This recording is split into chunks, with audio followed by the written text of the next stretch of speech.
Class 9 maths chapter 4 दो चर वाले रैखिक समीकरण linear equation in two variables के एग्जांपल 3 और 4 को इस वीडियो में हम सॉल्व करेंगे। क्वेश्चन है कि समीकरण x + 2y = 6 के चार अलग अलग हल ज्ञात कीजिए। Find 4 different solution of the equation x + 2y = 6। देखिए भाई, आपके पास में कोई भी इक्वेशन है, उसके हल किस तरह से हम ज्ञात करते हैं उसके बारे में हम यहाँ पर बात करेंगे। ये पहला एग्जांपल है जिसमें हम सॉल्यूशंस को निकाल रहे हैं दो चर वाले रैखिक समीकरण के। ठीक है, तो कोई भी जो हमारा समीकरण, इससे पहले वाली वीडियो में हमने पढ़ा है कि जो हमारा कोई भी इक्वेशन होती है वो ax + by + c = 0 के रूप की होती है। और यहाँ पर हम ax बराबर या y बराबर मानकर चलते हैं और अगला हल निकालते हैं। एक चीज और बताऊं, ये जो हल हम निकाल रहे हैं बच्चे, ये हम ग्राफ पर रखने के लिए निकाल रहे हैं। ग्राफ पर उसको किस तरह से निरूपित किया जाएगा, ग्राफ पर किस तरह से शो किया जाएगा, उस तरह से हम इसको मानकर चलते हैं और सॉल्यूशंस को निकालते हैं। ठीक है, तो चार हल निकालने के लिए क्या है, आपके पास इक्वेशन है x + 2y = 6। ये आपके पास में इक्वेशन है। अब मैं x बराबर 2y को उधर ले जाऊंगा बेटा, 6 - 2y मेरे पास इक्वेशन आ गई। ठीक है, अब मैं यहाँ पर एक टेबल बना रहा हूं। ठीक है, और अब मैं मानकर चलूंगा और चार सॉल्यूशंस में इसके निकाल लूंगा। ठीक है, अलग अलग। आप देखिएगा किस तरह से इसको मैं सॉल्व करता हूं। x यहां लिखा, y यहां लिखा। अब मैं यहां लिख रहा हूं कि माना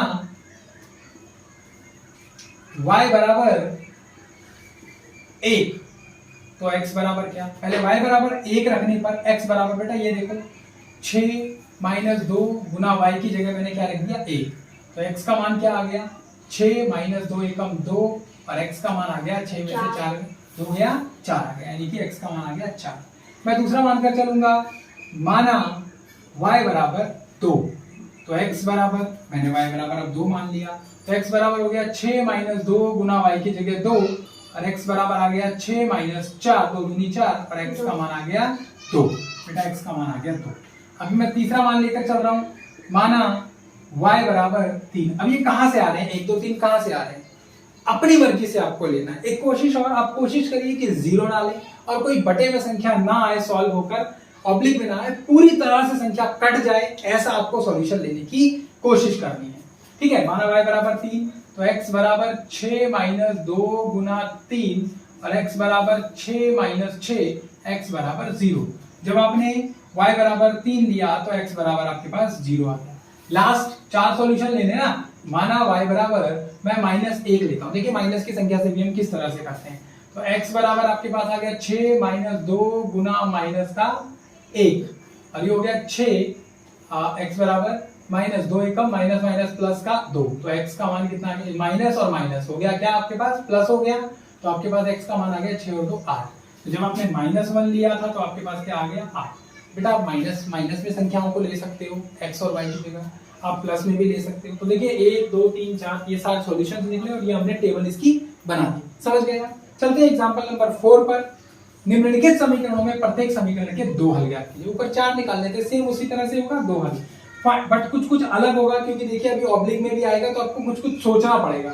सोचकर जब आप सॉल्यूशंस को करोगे तो आपको इंटरेस्ट भी आएगा। देखो ये तो इजी था। अब देखो, find two solutions for each of the following equation. तीन इक्वेशन है, तो मैं पहला क्वेश्चन लिख रहा हूं, 4x = 12 - 3y। बेटा प्लस का 3y था, बराबर के उधर जाकर माइनस का हो गया, और x बराबर 12 - 3y बटे में क्या आ गया बच्चे 4। बेटा ये क्या है, ये मल्टीप्लाई हो रहा है 4, इधर जाकर क्या हो गया डिवाइड हो गया। समझ गए बात को? तो आपके पास में अब हम यहाँ पर सॉल्यूशंस निकालेंगे। तो सॉल्यूशन बना लेते हैं बेटा, और टेबल बनाकर हम उसके अंदर दो सॉल्यूशंस को लिख देंगे x y। बेटा पहला मैं मानकर चल रहा हूं कि माना y बराबर 0, तो x बराबर क्या होगा 12 - 3 गुना 0 बटे 4। तो क्या मान आया मेरे पास में 12 -0 बटे 4 और हमारे पास हो गया 12 बटे 4, 4 एकम 4 4 3 12। तो जब मैंने y 0 माना तो ये आ गया मेरे पास 3। नेक्स्ट मैं लिखता हूं कि माना y बराबर 6 3, मैं 4 मानकर चलूंगा, y बराबर 4। बेटा देखो अगर मैं 1 मानता हूँ 3 एकम 3 तो ये 9 बन गया, 4 से 9 पूरी तरह से नहीं कटेगा। 2 मानता हूँ 3 दूनी 6 तो ये 6 बच गया, 4 से 6 भी पूरी तरह से नहीं कटेगा, 8 आएगा, 4 एकम 4, 4 दूनी 8। मैं अगर 3 मानकर चलता हूँ 3 3 तो ऊपर 3 बचेगा तो भी पूरी तरह से नहीं कटेगा, 4 मानना पड़ेगा मुझे। तो यहाँ पर देखिए तो y बराबर 4 तो x बराबर 12 माइनस 3 गुना 4 बटे 4। x का वैल्यू क्या आ गया 12 माइनस 12 बटे 4, 0 बटे 4 यानी 0। तो आपने जब इधर 4 माना तो आपके पास क्या आया 0। समझ गए, पहला क्वेश्चन आपका हो गया। अब देखिए दूसरा इसका पॉइंट लिखा है 2x equals to 5y plus का उधर जाकर माइनस का 5y हो गया, और x बराबर क्या आ गया माइनस 5y अपॉन 2। वापस x यहां y यहां। अब मैं मानकर चल रहा हूं कि माना y बराबर 2। बेटा 1 मानूंगा तो 5 एकम 5 और 2 5 से कटेगा नहीं, तो मैं 2 मान देता हूं। तो x बराबर क्या हो गया माइनस 5 गुना 2 बटे 2। तो x का मान क्या आ गया 5 दूनी माइनस का 10 बटे 2, 2 एकम 2, 2 पंजे 10, x का मान आ गया माइनस का 5। तो जब मैंने 2 माना तो मेरे पास क्या आ गया माइनस 5 आ गया।